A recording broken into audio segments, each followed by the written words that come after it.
브레인 리부트. 뇌 혈류량을 극대화시켜라 그랬는데요. 뇌의 혈류량을 극대화시켜라. 에이멘 클리닉에서 일하기 시작해서 수백 건의 뇌 스캔을 보면서 가장 놀라웠던 것은 운동하는 사람과 그렇지 않은 사람 간의 뇌 순환의 차이였다. 운동을 하는 사람들은 운동을 하지 않은 사람들보다도 내려가는 혈류가 극적으로 더 많았고, 그 결과 손상이 적었다. 건강의 혈류는 뇌가 더 빠르고 효율적으로 활동하도록 돕고, 간헐적 단식을 신청하라. 지난 몇 년간 체중 감량에 관한 글을 읽은 적이 있다면 단식에 대해서 들어보거나 고려해 본 적이 있을 것이다. 간헐적 단식은 며칠 동안 계속 굶는 것이 아니라 식사 사이에 12시간에서 16시간 정도 이렇게 간헐적인 단식, 그러니까 아침부터 점심 때까지 점심을 식사하면 아침만 걸르면 그렇게 될 수 있는 거죠. 그래서 미토콘드리아, 우리 몸도 단식 중에는 인슐린을 생산하는 것 대신에 세포 성장과 재생을 자극하는 성장 호르몬, 그래서 노르에피네프린을 분비해서 또 우울증과 기타 증서 장애 퇴치에 도움을 준다고. 뇌와 관련해서 간헐적인 단식은 기억력, 집중력, 그리고 전반적인 집행 기능을 향상시키는 것으로 나타났다. 이러한 습관은 산화 스트레스와 인지 염증을 없애고, 그래서 신경 가소성 또는 뇌의 변화 능력을 증가시킨다. 간헐적인 단식은 또한 음식에 더욱 신경을 쓰게 만들고, 많은 사람이 습관적으로 지루하거나 화가 나서 스트레스 받을 때 무언가를 먹는다. 하지만 단식은 우리에게 그래서 먹는 것에 대해서는 관심을 가지고 더 세심한 선택을 하도록 만들어 준다라는 거죠. 동물성 단백질로 식물성 단백질을 대체하자. 동물성 단백질을 식물성 단백질로 대체하자. 바꿔서 생각해야 되네요. 지난 10년 동안에 식물성 식단에 대한 연구가 크게 늘면서 건강에 이점이 있다는 또한 것이 연구가 되었고, 잡식성 식생활과 대조하면서 큰 차이를 보였다. 반면에 동물성 식품에 대해서는 만성질환, 체중 증가, 낮은 에너지, 브레인 포구, 기분 장애 등 수많은 증상이 관찰되었을 뿐 육식을 즐기는 사람들이 좋아할 만한 연구 결과는 없었다.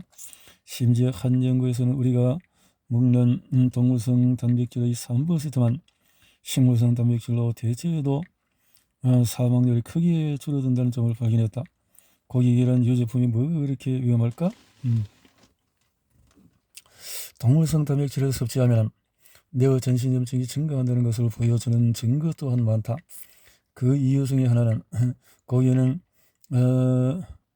요리 시에 증식할 수 있는 염증성 화학물질이 포함되어 있기 때문일 것이다. 동물성 제품들은 또한 기인서들 중성지방, 형태로 된 포화지방의 함량이 높다.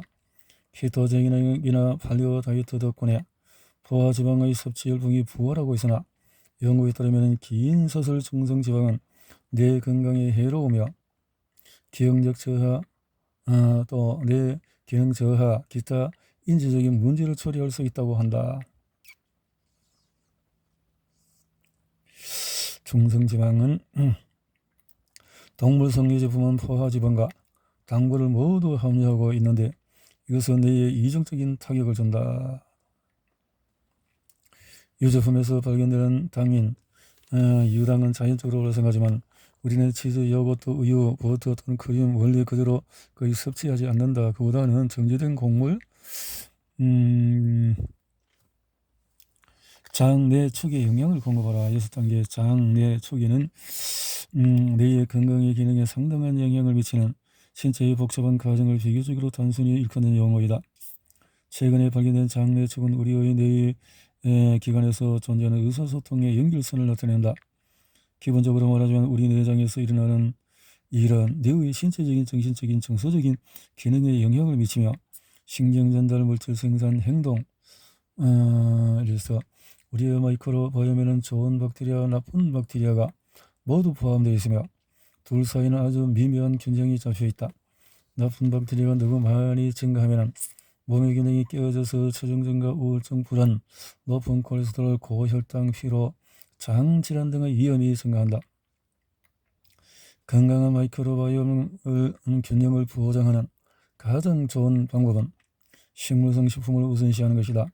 연구에 따르면 단 5일간만 식물성 식단을 섭취해도 장 안의 박테리아가 다양화하기 시작할 수 있고 심지어 마이크로바이옴 내의 유전적인 변화를 촉발시킬 수 있다고 한다. 또한 다양한 음식, 특히 건강한 박테리아를 증가시키는 섬유질이 함유된 음식을 섭취하는 것도 도움이 된다. 가공식품을 피하고 유기농만을 선택하는 것도 도움이 되고, 식물성 식단으로 밥상을 채워라. 식물성 식품으로 그렇게 하면 많은 대사에 대한 증후군을 해결할 것이다 말이죠. 식물성 식품을 섭취하는 사람들은 심장성 뇌졸중, 암, 당뇨, 관절 및 거의 모든 질환, 또 인지력 저하, 또 건강 문제, 퇴행성 이런 위험이 낮다라는 것이 되어 있고, 그래서 진녹색 채소로 케일, 시금치, 브로콜리, 근대, 콜라드루, 양배추, 물냉이, 겨자, 청경채 이런 거 등등등등 섭취해야 하는 이유는 만약 오늘 단 한 가지 채소만을 먹을 수 있다면 진녹색 채소를 택하라. 진녹색 채소는 다른 식물보다도 칼륨, 비타민, 미네랄, 산화방지제 그리고 식물 영양소가 더 많이 함유되어 있다. 비타민 K와 비타민 C, 또 비타민 E, 루테인, 엽산, 베타카로틴과 함께 인지 기능에 중요한 미네랄인 마그네슘이 풍부한데 이들 모두 기분과 정신적인 경각심을 증진하고 인지 기능 저하를 막는 데 필요하다. 진녹색 채소는 또한 뇌의 산화 스트레스와 싸우는 건강한 화물인 글루코시놀레이트와 이런 것들이 있다. 복합 탄수화물을 주목하라. 뇌 기능을 최적화하기 위해서는 포도당의 지속적인 공급이 필요하다. 포도당의 가장 좋은 공급원인 탄수화물은 우리 몸에서 지방이나 단백질보다도 더 쉽게 단당으로 분해된다. 그래서 빵, 파스타, 쿠키, 감자칩을 더 많이 먹어야 한다는 것은 아니다. 정제 탄수화물이나 단순 탄수화물의 인지 건강에 해롭다. 대기는 너무 많은 설탕을 함유하고 있어서 뉴런의 기능을 방해하는 혈당 스파이크를 일으키고 인지에 관련된 주요 뇌 영역을 축소시켜서 기억력 문제, 사고, 곤란, 인지력 저하의 위험을 증가시킨다. 좋은 지방의 섭취량을 늘려라. 우리의 뇌는 60%가 지방이다. 식이지방 인지 기능에서 필수적인 역할을 한다는 뜻이다. 지방도는 튼실한 신경막을 형성하고 세포가 적절하게 기능하기 위해서 필요하다. 지방은 또한 신경소녀를 둘러싸고 있는 뉴런이 빠르게 효율적으로 메시지를 전달할 수 있도록 만들어낸 뇌의 미엘린 피복을 구성하는 요소이다. 최적의 순환 신경발생 그리고 고차원적인 사고를 담당하는 모든 두뇌 구조와 기능을 위해서 지방 섭취는 매우 중요하다. 포화지방과 콜레스테롤의 진실. 지난 10년 동안의 식품업계에서는 포화지방과 식이콜레스테롤이 과연 인간이 만들어낸 영양소의 악당인가 하는 논쟁이 끊임없이 일어났다. 몸의 다른 부분과 마찬가지로 당신의 뇌도 최적의 기능을 수행하기 위해서 포화지방과 콜레스테롤을 필요로 한다. 특히 포화지방은 세포막을 만드는 데 핵심적이며 콜레스테롤은 다른 신체 기능 중에서도 인지 건강에 중요한 역할을 하는 호르몬을 생산하는 데 도움을 준다. 하지만 베이컨, 스테이크, 계란, 치즈를 더 많이 먹어야 한다고 말하는 사람들은 뇌 건강을 위한 최선이 무엇인지에 대해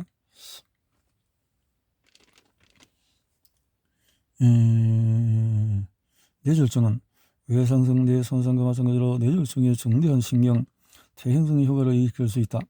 뇌를 향하는 혈류가 막혀서 세포로 전달되어야 할 산소와 영양의 공급이 끊길 때 뇌졸중이 발한다. 뇌졸중이 발병하는 뉴런이 빠르게 죽으면서 연쇄적으로 전체적 인지적인 문제들을 촉발할 수 있다. 즉각적으로 나타나는 증상으로는 갑작스러운 마비, 또 말하기와 또 이해의 어려움, 시력장애, 전반적인 근육 약화 등이 있다. 뇌졸중은 기억상실, 인지적인 사고력 저하, 영구적인 뇌 손상을 초래할 수 있다. 매년 거의 80만 명의 미국인들이 뇌졸중을 경험하므로 40초당 1명꼴로 뇌졸중을 겪는 셈이다. 건강한 뇌를 만드는 식습관은 에이멘 클리닉에서 처음 미식축구 선수에 관한 연구를 시작했을 때 우리가 모집했던 선수는 겨우 15명뿐이었지만 선수의 뇌 손상이 우리의 상상보다도 훨씬 더 심각하다는 것은 금방 알 수가 있었다. 선수들 대부분이 가체적이거나 비만이었는데 높은 체지방률이 뇌 기능에 심각한 영향을 미칠 수 있기 때문에 우리의 우선 과제는 선수들이 감량하도록 만드는 일이었다. 그럼에도 불구하고 나는 클리닉의 설립자인 데니엘 에이민 박사가 선수들을 위해서 체중 감량 그룹을 이끌고 내게 부탁하였을 때 놀라지 않을 수 없었다. 나는 신경과학자이지. 그런데도 부탁했을 때는 의미가 있다는 거죠. 자, 부정적인 생각을 버려라. 생각을 어떻게 재구성하느냐. 부정적인 생각. 나는 지금 이대로 괜찮지 않아. 나도 남들처럼 변해 있지만은, 자, 이렇게 때때로 부정적인 생각은 또 진취적이나 실행 가능한 것으로 해서 도움을 받을 수 있고, 생각을 통제하려는 가지는 마라. 부정적인 생각들은 자연스러운 거리고 아예 통제해야 하는 것은 멈추는 것이기 때문에 도움이 되거나 해가 될 수 있다. 오히려 그래서 매자의 부정적인 생각을 할 때마다 스스로에게 안 돼, 그렇게 생각하면 안 돼라고 외친다면 오히려 자신에게 걱정과 또 부정적인 감정을 더 안길 수가 있다. 대신에 부정적인 생각이 판단 없이 받아들이고 왜 자신이나 자신이 처한 상황에 대해서 부정적으로 느끼는지 스스로에게 물어보라. 얘기를 쓸 때와 마찬가지로 이런 단계를 거친 것이었다. 생각이 사실이라는 혹은 사실이 아니라는 증거를 찾자. 마지막으로 부정적인 생각을 긍정적인 것으로 재구성하자. 네 번째, 마음 챙김을 연습하여 뇌를 차분하게 만들자. 마음을 다독이는 법을 배우고 현재의 나의 몸과 내게 일어나고 있는 일에 관심을 돌리면 지나간 일에 대한 고민보다는 미래를 예측하려는 시도를 막을 수 있다. 마음 챙김은 우리의 생각을 진정시킬 뿐만 아니라 우리의 감정을 더 잘 인식하고 미래의 효과적으로 조성함으로써 해결책을 찾을 수 있도록 한다. 편리한 음식을 멀리하라. 편리하게 모든 것을 포장해 사다 먹을 수 있는 오늘날 미국인들은 하루 칼로리의 거의 60%를 농장이 아닌 실험실에서 제조한 합성 성분으로 된 가공식품이나 바로 먹을 수 있는 레토르트 음식으로 소비한다고 한다. 가공식품에는 감자칩이나 크래커, 시리얼, 냉동식품, 탄산음료, 제로 칼로리 탄산음료, 쿠키, 사탕, 케첩, 샐러드, 파스타, 빵, 과일, 요거트, 가공육, 그리고 손쉽게 살 수 있는 대부분의 음식이 포함된다. 가공식품은 왜 그렇게 끔찍하냐고? 간단히 말해서 모든 면에서 효롭고 대단하고 쉽다. 모든 면에서 당신의 머릿속에서 기록해라. 모든 면에서 가공식품은 우리 몸을 망가뜨린다. 자신의 생각이 무엇인지 모르면 생각을 바꿀 수가 없다. 자기 생각에서 자동차 운전, 심부름, 출근, 강아지 산책 또는 자율주행으로 머릿속에 일어나는 생각을 기록해두면 부정적인 패턴을 식별하는 데 도움이 될 수 있다. 생각 일기를 쓰기 위해서 하루 동안 여러분의 마음속에 떠오르는 생각, 이미지 또는 단어들을 가능한 한 많이 기억하라. 수만 개의 생각이 매일 우리의 머릿속에 들어오기 때문에 아주 사소한 것이라도 찰나의 것이라도 감정이나 기분을 바꾸는 것에 생각이 걱정, 슬픔, 불안, 또 부족 또는 짜증을 또 이렇게 하는 것들이라면 이런 것을 자책하거나 그러지 말고 차츰차츰 하나씩 더 나아지는 것을 만들어 보라. 보편적인 부정선거를 식별하고 그러게 된 이유를 목록화해서 예를 들어서 당신이 만약 늘 외톨이라는 생각이 들면 그 생각에 대한 증거를 적어 보자. 그리고 항상 외톨이가 아닐 수도 있는 모든 여유를 나열하자. 누군가를 만날 수 있고 또 다른 당신에게 데이트를 신청할 수도 있다. 새로운 친구를 사귈 수도 있고 또 가족과 함께 살 수도 있고 다양하게 만남을 이렇게 반대의 경우를 떠올려 보면은 부정적인 생각보다도 현실적으로 이렇게 또 과잉 반응하고 있는 자기 자신을 발견하게 될 것이다. 그렇네요. 뇌 건강을 말할 때 등장하는 7가지 질병은 인지 건강에 영향을 끼치는 우리 몸의 상태에 관해 많이 알게 될수록 그런 증상으로 인한 두려움은 줄어들 것이다. 더 건강하고 행복한 뇌를 위해서 여러 질병을 사전에 예방하고 퇴치하는 법을 배워보자. 알츠하이머 병은 대략 580만 명의 미국인들이 앓고 있다. 580만 명. 10분의 1 되나요? 500만, 5천만, 5억. IQ란 무언가? 지능지수의 줄임말 IQ는 1900년대 초 심리학자들에 의해서 학문적인 발전들을 평가하기 위해서 방법으로 만들어졌다. 지능지수는 1년의 인지 테스트로 결정된다. 평균 IQ 점수는 100인데 140 이상의 점수를 받으면 보통 천재로 이어지고 100점 이하는 지능이 낮다고 평가된다. 저명한 천재 물리학자 스티븐 호킹과 알베르트 아인슈타인의 IQ가 160 정도로 알려져 있다. 많은 신경과학자와 현대 심리학자는 IQ가 타고난 지능이 아닌 학문적인 능력을 측정할 뿐이라며 그 효용에 회의적인 반응을 보인다. 또한 여러 연구를 통해서 단순히 교육 수준, 가정 환경 또 등등에서 높일 수 있다는 점이 밝혀졌다. 우리의 뇌는 10%만 사용하고 있다는 것이고 휴식을 취하거나 잠을 잘 때도 우리는 사용을 하기 때문에 지구상에서 인간이 가장 큰 뇌를 가졌다. 이 진술은 인간의 더 큰 일을 할 수 있다는 거죠. 또 고래는 대부분의 포유류보다도 똑똑하다. 또면 향유 고래는 탁월한 소통가다. 고래들이 소통할 수 있는 능력. 부정적인 생각에서 벗어나는 8단계. 부정적인 생각을 하는 것은 정상이다. 우리 모두 부정적인 생각을 한다. 나처럼 타고난 낙관주의를 할지라도 말이다. 나 역시 지나치게 분석을 하다 보면 부정적인 생각이 자주 빠지곤 한다. 과학적으로서 자연스러운 일이긴 하지만 과잉 분석이 또 마비로 이어지고 완벽하지 않다는 생각이 아무것도 할 수 없게 되면 문제가 생기는 것이다. 나는 5분이면 될 행사 준비에 과도하게 시간을 투자하거나 모든 것이 완벽하게 이루어져야 한다는 강박 때문에 마지막까지 일을 미루기도 한다. 예를 들어서 나는 흠잡을 데 없이 일을 완수할 수 없을 것 같다는 불안감 때문에 새로운 프로젝트를 말할 수 없다고 스스로에게 말한다. 요리책에서 묘사한 것과 똑같은 모양과 맛이 아니면 친구들에게 식사를 대접하지 않는다. 전두엽 피질은 뇌의 변형계에는 속하지 않지만 전두엽 피질은 중요한 영역이다. 전두엽 피질은 뇌 전체의 피질을 부분적으로 대뇌를 덮고 있으며 뇌를 호두처럼 이렇게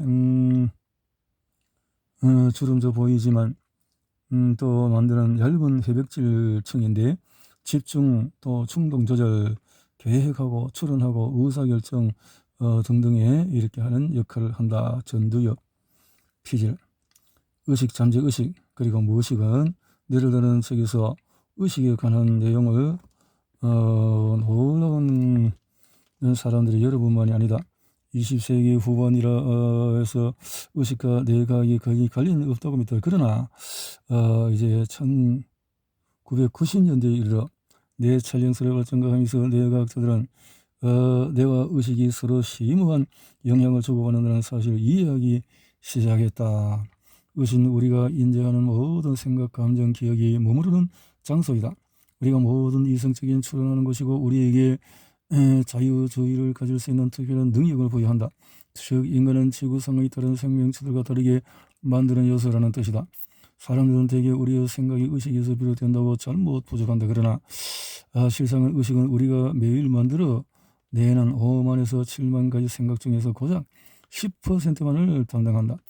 오스트리아 신경학자이자 정신분석자 지그문트 프로이트에 따르면 생각의 대다수는 잠재의식으로부터 나오며 잠재의식이 일상적인 생각의 50에서 60%를 차지한다고 한다. 그리고 남은 30-40%는 무의식이 차지한다. 때로 전의식이라고도 불리는 잠재의식은 당장 필요하지 않은 기억, 습관, 행동을 저장하는 것이다. 전화번호처럼 무작위적인 기억을 떠올리고 싶을 때 어제 점심 뭘 먹었나? 또 이렇게 우리에게 반면에 무의식에는 우리가 마음대로 떠올릴 수 없는 깊은 기억과 지속적인 감정, 습관, 행동 등이 저장되어 있으며 상당수는 어린 시절부터 우리 뇌에 프로그램화되어 있다. 의식, 잠재의식, 무의식이 인지 건강과 무슨 상관이 있을까? 말하자면 모든 생각 행동에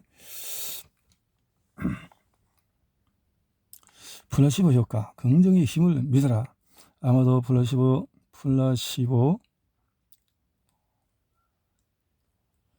효과만큼 긍정적인 힘을 잘 보여주는 것은 없을 것이다. 플라시보 효과는 쉽게 말해서 의학이나 치료에서 실제 믿어서 긍정적인 결과를 예측한 이들의 상태가 호전되는 것을 뜻한다. 다시 말해서 어떤 것이 통할 것이라고 굳게 믿으면 긍정의 힘이 그것을 가능하게 만든다는 뜻이다. 플라시보 효과는 농담이나 장난이 아니라 지난 수십 년 동안에 점점 더 많은 연구들이 플라시보 효과가 실제로 서 의학적인 개입이 없어도 만성통증, 우울증, 수면, 또 박이수병 등의 증상들과 같이 상태를 치료하는 것을 보여주었다. 플라시보. 어떻게 플라시보가 이런 놀라운 효과를 낼 수 있을까? 환자의 기대치가 바로 첫 번째 이유이다. 처방약이나 치료가 효과가 있다고 믿고 기대할 때 환자의 몸과 마음 사이에 강력한 연결을 만들어낸다. 우리의 마음은 치유될 것이라고 생각하며 흥분하는데 이 과정에서 신체의 치유 과정을 자극하는 엔도르핀과 또 다른 신경전달 물질을 방출한다. 동시에 통증이나 고통이 곧 사라질 거라는 기대감이 코르티솔 수치가 떨어지게 되고 이것이 몸에 치료 효과를 불러일으키며 기분을 끌어올리고 통증을 줄여준다. 이렇게 15.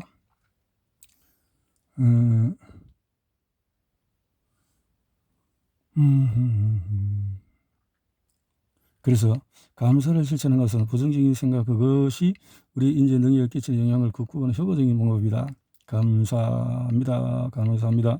사고방식이 뇌를 조정하는 방법, 인간이 매일 평균적으로 얼마나 많은 생각을 하느냐 하는 건데요. 이 생각 속에서 늘 내 자신의 또 기도하는 사람은 하늘의 은혜에 대해서 늘 감사하고 좋은 것을 생각할 수 있다면 좋겠네요. 사람들 보면은 거의 다 반복적이고 최대 80%는 부정적인 것들이다. 과거를 되새기든 미래를 예상하든 주변에서 일어나고 있는 일을 고려하든 반복 사고는 같은 것에 계속해서 생각하는 것을 말한다. 반복 사고도 긍정적일 수도 있다. 예를 들어서 좋은 기억을 의미하거나 기대하고 있는 어떤 사실을 상상하거나 그래서 미래에 대한 준비를 할 때처럼 말이다. 하지만 고민을 반추하거나 부정적인 생각을 계속해서 반복하면 우리의 뇌에 문제가 생긴다. 미래나 과거의 어떤 것이 우리를 슬프게 하거나 죄책감을 느끼게 하거나 또 불안하고 또 분노하고 암울하게 하지 않을까 끊임없이 걱정한다. 그리고 이런 종류의 생각들은 결국 우울하고 불안하고 그리고 뇌와 몸의 다른 또 문제들을 처리할 수가 있다. 많은 반복 속으로는 부정적이지만 우리는 반복적이지 않은 또 부정적인 생각도 한다. 부정적인 생각은 뇌의 스트레스를 증가시켜서 또 코르티솔과 내부 염증을 증가시킨다. 시간이 지남에 따라서 스트레스 호르몬과 염증의 증가는 해물을 손상시킬 수가 있고 이것은 생각하고 정보를 떠올리고 또 문제를 해결하고 창의성을 키우고 무언가를 최선을 다해서 수행하는 능력에 영향을 미친다. 부정성은 또한 사고와 운동 능력을 조절하는 손의 뇌가는 손의 아래에 위치하고 있다.